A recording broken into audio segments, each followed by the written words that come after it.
Now, summits like the G20 are frequently tense affairs. This year's event, being held in Hamburg, is particularly polarised. On the one hand are leaders like Germany's Angela Merkel and French President Emmanuel Macron, who believe that more trade and economic cooperation will solve the world's problems. On the other, are the likes of Donald Trump, who's trying to punish anyone who sells more goods to America than buys from it. And outside the conference halls are thousands of protesters who want to end capitalism as we know it. So, what is the G20? Well, it's a coalition of 19 advanced and emerging economies and the European Union. It represents 2/3 of the world's population and about 85% of its GDP. Around 3/4 of the world's trade in goods and services involves at least one G20 member. And those leading the protests say the group represents only the winners of globalization and ignores the millions left behind by it. Well, that message appears to have been heard by the host of the summit. Because we're also representing huge parts of the world. There are millions of people following us and hoping, with their worries and fears, that we can contribute to solve the problems. And I think we should work together in this spirit. And I'm sure that everyone here will make an effort to achieve good results. Simon McGregor-Wood is in Hamburg and sent us this report. It's going to be a crucial and very difficult G20 summit for free trade. There is consensus here that the signs of a global recovery in the world's economy is gaining momentum. Even the Eurozone, can you believe that, is starting to show signs of life. There is matched to that a view that if you start fiddling with the oils of the free trade rules-based global economy, you run a big risk of setting back that progress. That's the context under which free trade will be discussed by the G20 leaders. It's such a big issue, clearly because of Donald Trump and his track record of speaking out rather boldly against free trade. It's clear that he feels that on many issues, free trade, so-called, has not served the United States well, and we saw his bold proclamations against it during the presidential election campaign, and those have been maintained ever since he's come into office. And recently we have had him instructing his officials, against some of their better judgment, it has to be said, to look into the very real issue of imposing steel and aluminium tariffs on the Chinese and even the Europeans. Now that is being taken here very, very seriously. The Europeans and both the Chinese have said they won't let that go.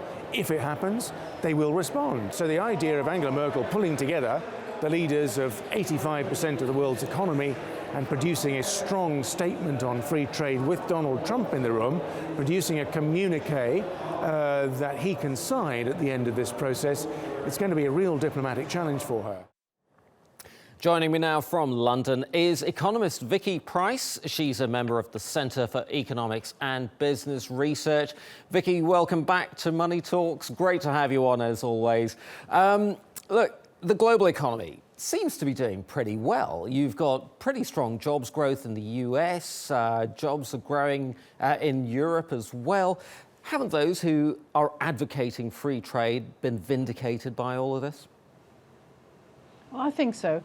Certainly there's been a recovery which has been taking place. Remember, we did all suffer quite a lot from the financial crisis, and we're now going back to growth rates which are reasonable for the world economy, but not actually back to where they were before the crisis. So we've got to bear that in mind. And there are still quite a lot of areas where there are fragilities. If you look even in the US, I mean, some data is good. The employment data was good that we just got, but factory orders, the latest data suggests a decline.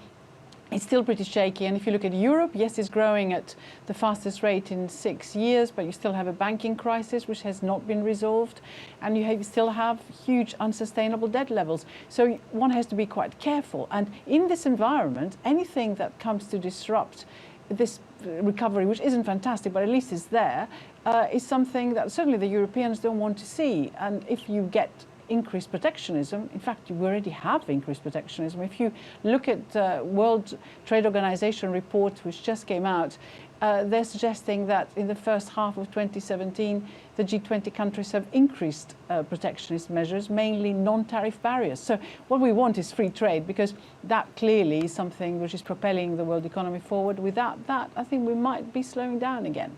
So do these protesters who are advocating for a complete overhaul of capitalism as we know it, do they have a point then? I mean, because, as you say, we're stuck between a rock and a hard place in a way.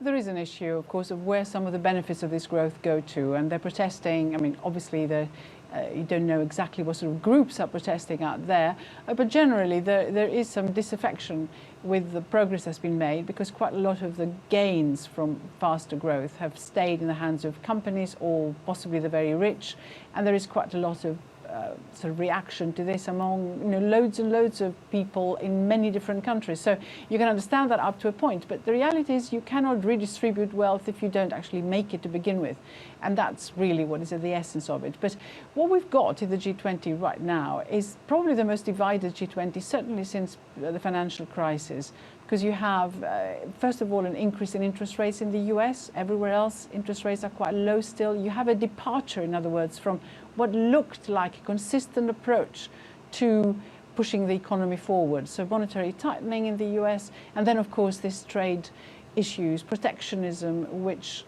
certainly is going to be worrying everyone, particularly if there are tariffs imposed on various products, particularly of course steel from China. It will affect Europe too, and a lot of threats which have come sort of Europe's way, if you like, from the US. Concerns about are they actually manipulating their currency? Why is Germany having such a big trade surplus? Should they not be doing something about it? It's harming the US. That's certainly what's coming out of President Trump. And those things are worrying in terms of achieving any consensus in terms of how we move forward. Vicky, how optimistic are you that something concrete and positive is going to come out of this G20 summit? Well, there are always surprises, and people have been proved wrong so many times this last couple of years.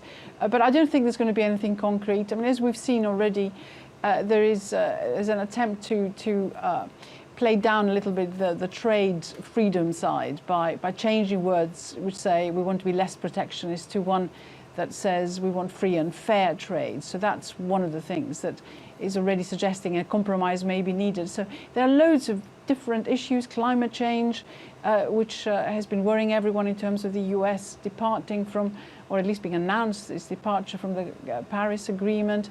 The Europeans are very upset about that. Other countries are too. Okay. I suspect it's going to be a fudge. Vicky, I am afraid we're running out of time. Great to have you on the show as ever. Vicky Pryce, economist in London. Thank you so much.